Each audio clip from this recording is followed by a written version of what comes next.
લાયકની મૂંઝવણ હતી। જવાબ તાર માસ્તરને। 2 કિસ્સા ટૂચકા પાઠના લેખકનું નામ જણાવો। જવાબ સ્વામી આનંદ। ઘરમાં વિરહ વ્યાપેલો જોઈને બા ક્યાં બેસી પડી? જવાબ પગથિયે। 2 ઘરમાં દાખલ થતા બાએ ઘરમાં શું જોયું? જવાબ વિરહ। શરૂઆત કરીએ કાવ્યમાં કવિ કહે છે કે?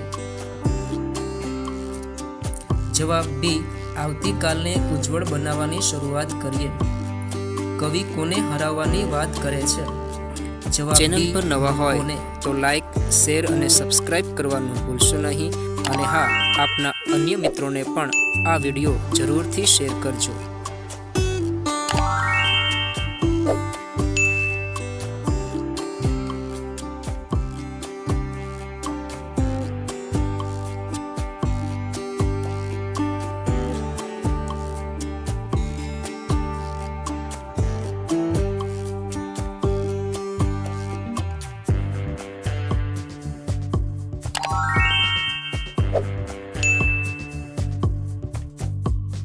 આ વિડીયોમાં મહત્વના પ્રશ્નો અને વ્યાકરણને આવરી લેવામાં આવ્યું છે, માટે વિડીયો પૂર્ણ જોવા વિનંતી અને હા, આપના અન્ય મિત્રોને પણ શેર અવશ્ય કરજો।